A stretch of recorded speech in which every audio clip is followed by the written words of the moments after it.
Bismillahirrahmanirrahim. Assalamualaikum warahmatullahi wabarakatuh.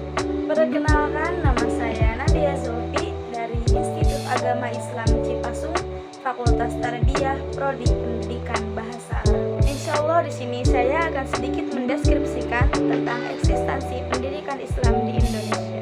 Eksistensi sendiri berasal dari bahasa Latin, yaitu ekster, yang artinya muncul, ada, timbul, dan memiliki keberadaan yang aktual. Eksistensi merupakan keberadaan yang dipengaruhi oleh ada atau tiada adanya suatu usaha sebagai pembuktian yang telah diakui oleh diri sendiri maupun kelompok. Sementara pendidikan Islam merupakan bimbingan yang dilakukan terhadap terdidik untuk membentuk nilai moral dan akhlak dan masa pertumbuhannya agar ia memiliki kepribadian muslim. Secara sederhana, pendidikan Islam merupakan suatu sistem pendidikan yang berbasis nilai-nilai Islam, yaitu memprioritaskan Al-Quran dan hadis baik dalam aspek akidah maupun sains dan teknologi.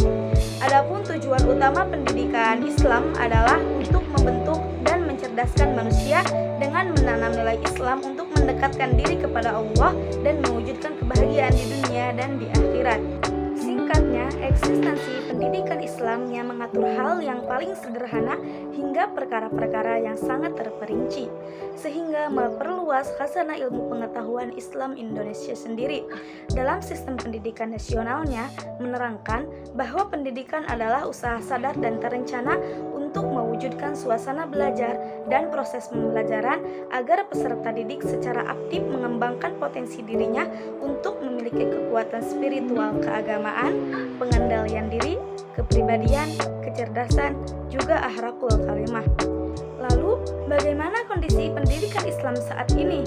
Apakah sudah melahirkan manusia-manusia yang bermartabat atau justru melahirkan orang-orang yang hanya akan merusak dunia yang dampaknya sampai akhirat? Hal ini sangat disayangkan bila begini hasilnya. Pendidikan agama Islam hanya menjadi formalitas belaka dari sebuah keyakinan. Padahal Allah telah menyatakan agama yang diridhoi di sisinya adalah agama Islam, dan sebaik-baik orang adalah yang mempelajari Al-Quran dan mengajarkannya. Islam begitu mengatur dengan baik untuk kemaslahatan manusia, tapi manusia itu sendiri yang justru menjauh dari kemaslahatan itu, sehingga akan terbentuk pribadi yang utuh dan mendukung bagi pelaksanaan fungsinya sebagai khalifah fil ard. Karena pada dasarnya manusia diciptakan di bumi ini sebagai pemimpin atau khalifah dan adib.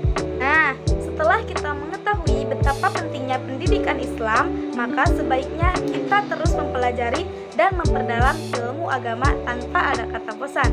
Di era globalisasi seperti ini, mayoritas anak muda memikirkan tentang dunianya ketimbang akhiratnya loh. Berbagai teknologi bermunculan menyebabkan dampak negatif bagi pengguna yang kurang kompeten.